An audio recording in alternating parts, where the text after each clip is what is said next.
ሰው አካላዊ ነው አእምሮአዊ ነው መንፈሳዊ ነው አሁን የሰው ልጅ መንፈሳዊውን ማንነቱን ረሳ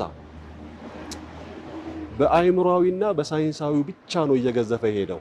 አሁን ባለንበት ዘመን ደግሞ ምናልባት በሬኔሳንስ እና በኢንላይትመንት ፔሪድ ላይ የሞደርን ፊሎሶፊ አባት የተባለው ሬኔ ዴካርት የፈረንሳዩ ከጀመረበት ጊዜ ጀምሮ therefore I think therefore I am የሚለውን ፎርሙላ ካስቀመጠበት ጊዜ ጀምሮ ሁሉ ሜታፊዚካል አስፔክቱ ወይንም ይሄ የሰው ልጅ አዋቂ ነው ጠያቂ ነው ተመራማሪ ነው ወይንም ደግሞ የማንነቱ መገለጫው አሳቢ ነው ቲንክ የማድረጉ ማንነት ነው የሚለው እነ ሄግል ጭምር በደንብ በጥልቀት ያጋለቡትና ያሰፉት አመለካከት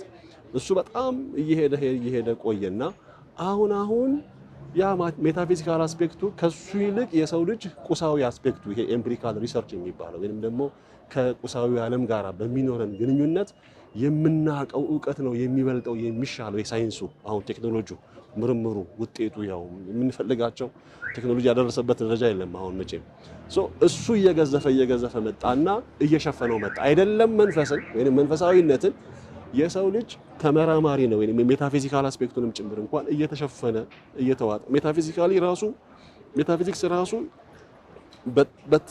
በሚገባው ጥልቀትና መጠን ልረዳው ካልክ መጨረሻ ላይ ወስዶ የሚያገናኝ ከእምነት ጋር ነው ከመንፈሳዊ ማንነት ጋር ነው they are not comfortable ይሄ ከዚህ ጋር አብሮ መሄድ ስለማይፈልጉ እሱም ጭምር የእምነት ጠባይ ያለው ስለሆነ አያስፈልግም what matters is what we see የምናየው ነው ዕውቀት የማየውን ነው የማምነው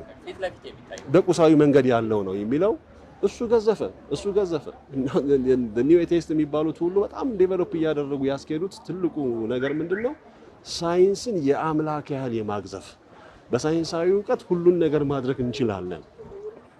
ድሮ የሰው የማሰብ አቅሙ ቲንክ የማድረጉ የሰው ልጅ ሁሉ መለኪያ ነው የሁሉም ነገር መለኪያ ነው ነበር የሚባለው አሁን ግን ሳይንስ ነው መለኪያው ተብሎ እስከ ላይ ድረስ እየገዘፈ ሄዶ አሁን we are under full control ማለት ይቻላል በሳይንሳዊ ግኝት ባርነት ውስጥ ወይንም ቁጥጥር ውስጥ ነው ያለነው